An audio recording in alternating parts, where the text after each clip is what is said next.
These are mind control murders done in patterns, and I'm going to wait until the end of this. I'm going to read this first and try to show you where I'm coming from, and I'm going to say I've had quite a few videos that I have uploaded in the last 2, 3 months, and on Facebook.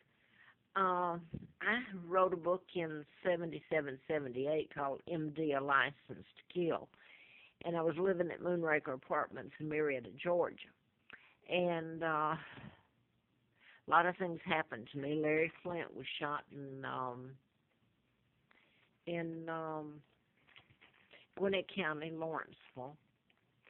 And the guy was programmed to shoot him and kill his attorney. Now then, I want to mention this before I go into the rest of it and read this. This happened later.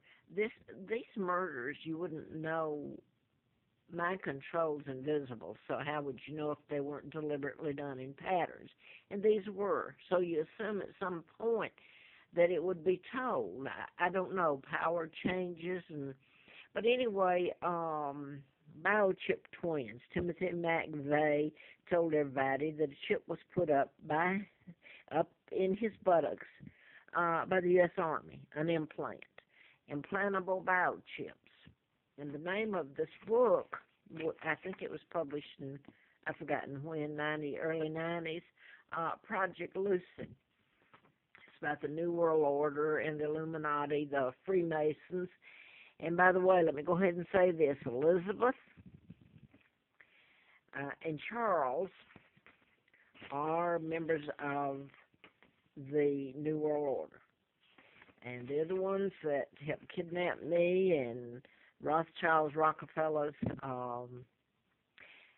Bilderbergers, Kennedys, Joe Kennedy, Roosevelt, former presidents here in the United States. Jimmy Carter may have been, if he wasn't one of them, he was probably the only one that wasn't. Now, before I lose you, and I'm going to tell about some mind control murders toward the end here, and I'll say this, the reason I'm showing Hustler is because April of 84, Larry Flint did an endorsement of me, and he says in there that I know who was responsible for his shooting. And he was shot March the 6th of 78. I got a letter from the U.S. Attorney. I'd been down at the FBI office many times, and the FBI turned it over to William, oh my God, I can't forget, U.S. Attorney William Harper. Okay, and he issued me a letter that national security was involved. It was an ongoing investigation. And April Fool Day of 80, I was still full of antifreeze. And I want you to take note of this. So much happened there, it won't fit into the tapes again. But I was, after all that, and that was hell, I was illegally taken across the state line to Huntsville, Alabama, where I worked for Fred Simpson, the district attorney. Now, I'm going to insert this, and then I want to read you where I'm coming from here. My father, I found out in '83, is King Edward VIII, the real one. An imposter was used to marry Wallace Simpson and take down my father. My own Uncle George, the illegal George VI, Elizabeth's father, with Roosevelt in 39, the year I was born, planning my kidnapping in 41. And Joe Kennedy had been appointed ambassador to England, and he was part of kidnapping me, bringing me to Moulton, Alabama, and giving me the name of a twin, Peggy Ann Dempsey. I married to Childers, and both twins had been killed by their mother, though she was unwed, and it was a pigsty. Now I want to go to this. I want to read this first, and I'm doing this by memory, except I did look up the dates. When I wrote the book, and part of it was about Larry McDonald, a congressman doctor, and mind control, but also it's about Warren and Rosina Matthews, who were forensic pathologists, and they were killed well, they worked for his hospital, Piedmont, and they were murdered in about 96, I think. And the reason I'm saying this, and I'm only going to go into this one name, the girl that testified in it, that was a part of the killing of Rosina and Warren Matthews, they were married. Um, Her name was Deborah Kidd. There's a connection in the patterns and timeline to Kidd and Deborah. Now then, there's a lot that I can't say here, so I'm just going to kind of have to give you some of the mind control murders that happened over the years. And there's other things that fits in the patterns, and it can be proven easily. Okay, William Shatner, who played Captain Kirk, his wife was, I believe it's NNE or V, I don't know, Kidd. She was married to Shatner from 97 to 99. And he had gone out that day and come back and found her face down in the swimming pool, and she had drowned. And they questioned if he had done it. But it was ruled accidental, I believe, in 99. That was his third wife. And that was a mind control thing. Whether she was told to drown herself or whatever happened, that was a mind control. Now that I wanted to go to the Kid.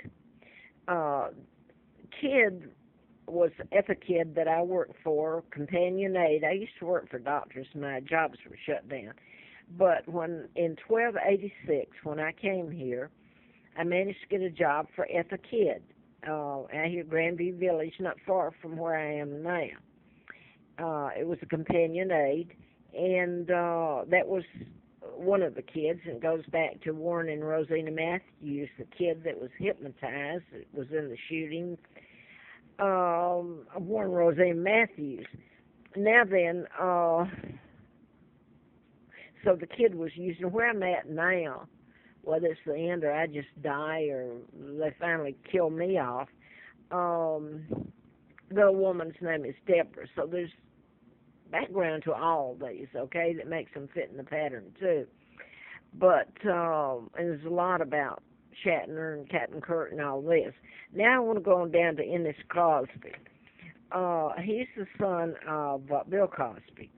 On January 16th of 97, he had pulled his car over on the side of the interstate in California to fix a flat tire. I think there's a Mercedes-Benz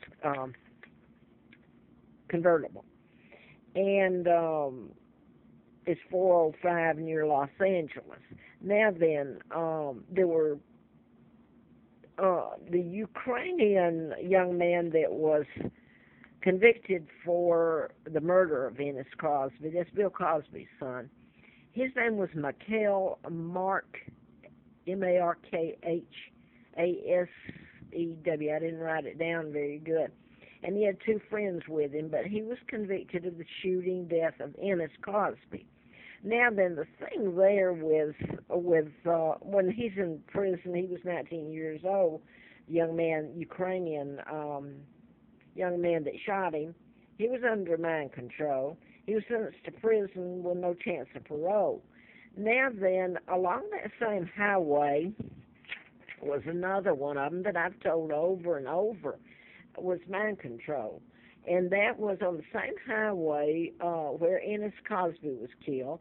405 was where O.J. Simpson, June the 19th of 94, it was televised, low-speed police chase involving football star O.J. Simpson in a white 93 Ford Bronco. I guess everybody can go, most people can go back to them. I just put this down because it's been years since I looked at it. I've turned this over at the Times of the media and walked and crawled and faxed and everything, and they will not touch it because of who kidnapped me and the Rockefellers and Rothschilds out of Rockefeller Center in New York and out of well, anyway, you know, they control the media.